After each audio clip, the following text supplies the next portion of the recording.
Sir गए हैं शहर से बाहर ये कहकर कि उन्हें कुछ काम है, लेकिन आर्या सर यहाँ पहुँच चुके हैं उस आदमी से मिलने के लिए जिसका पोस्ट कार्ड आर्या सर को रिसीव हुआ था। और आर्या सर कहते कि मुझे उस इंसान से मिलने के लिए जाना ही है।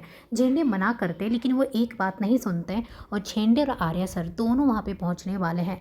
आर्या सर जैसे वहाँ पे पहुँचते उस आदमी के पास जाकर बैठते और बातें करते और कहते हैं कि आपने ऐसा क्यों किया, आपने अपना एड्रेस बदल दिया, आपने अपना नंबर बदल दिया, ना ही आप मुझसे बात करते ना ही कुछ, ऐसा क्या हो गया है। तो वो आदमी एकदम गुस्से में आ जाता है और कहता है वो इसलिए क्योंकि राजीव तुम बदल चुके हो।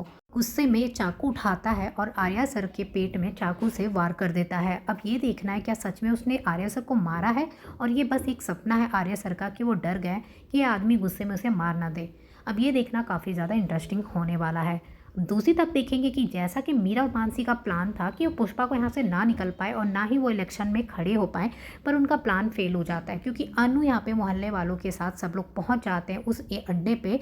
वहाँ जाने के बाद पुष्पा को सुरक्षित बचा लेते हैं और वहाँ से निकाल देते हैं और उन सबको पुलिस के हवाले कर देते हैं और पुष्पा वहाँ से निकल जाती है। उसके बाद पुष्पा इलेक्शन के लिए साइन भी कर लेती है और इलेक्शन में वो खड़ी भी हो जाती है। वहीं देखेंगे कि यहाँ पे घर पे अनु नहीं है तो गायत्री माँ गुस्से में बैठी हुई है। उसे लग रहा है कि अनु को अगर जाना था तो कम से कम अनु मुझे बता कर चली जाती, लेकिन नहीं, उसे अपने घर जाने की इतनी हड़बड़ी रहती कि मुझे बताती नहीं है। अरे ठीक है, कम से कम एक फ़ोन तो कर देती। वो इस तरीके से गुस्सा हो रही होती। मानसी और मीरा को सब कुछ पता है कि आखिरकार वो कहाँ गई है। मानसी पे भरोसा करके उसे बताया होता है कि उसकी मम्मी गायब हो गई, इसीलिए वो जा रही है और वो गायत्री माँ को बता दे ये सारी बातें।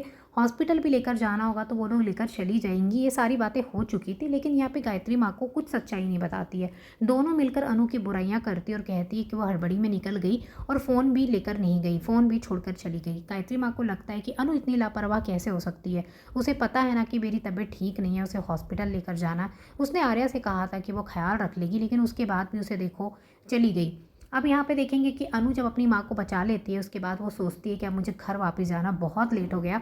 अनु यहाँ पे घर वापस आती है तो घर आने के बाद गायत्री माँ सीधे गुस्सा होने लगती है। अनु शॉक्ड हो जाती है कि गायत्री माँ ऐसे क्यों गुस्सा हो रही है, मैं तो इन लोगों को बता कर गई थी ना। लेकिन यहाँ पे गायत्री माँ को इन लोगों ने नहीं बताया, अनु को पता नहीं होता है। लेकिन जिस तरीके से गायत्री माँ डांटने लगती है और अनु कहती है कि मानसी दी मैंने आपको बताया था ना, मीरा मैम को भी बताया था ना, आप लोग को तो पता है मैं कहाँ गई थी। तो वो लोग कहते कि हमें हमें कैसे पता चलेगा, हमें तो कुछ भी नहीं पता है। वो दोनों यहाँ पे मना करने लगती है।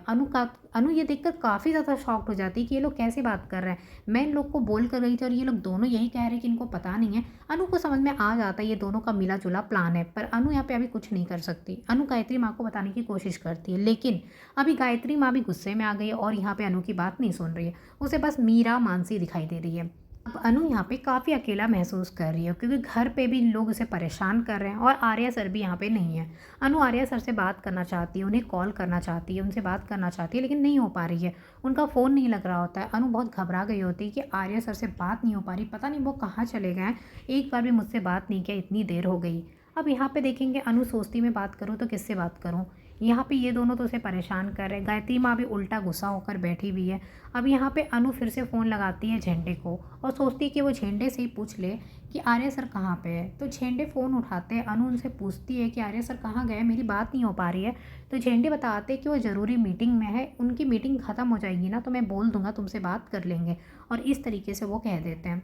लेकिन अनु को लगता है कि कुछ तो गड़बड़ है, कुछ ठीक नहीं लग रहा है मुझे, और अनु यहाँ पे बहुत ज़्यादा परेशान दिखाई देती है। अनु का यहाँ पे रो रो कर बुरा हाल हो जाता है क्योंकि यहाँ पे अनु को पता फिर चलने वाला है कि आर्य सर की तबीयत ख़राब है, आर्य सर पे हमला हुआ है। ये सब कुछ अनु को पता चलेगा तो अनु का रो रो कर बुरा हाल हो जाएगा क्योंकि अनु को नहीं पता था कि आर्य सर के साथ ऐसा कुछ हो गया है। जब पता चलेगा तो अनु बहुत परेशान हो जाएगी।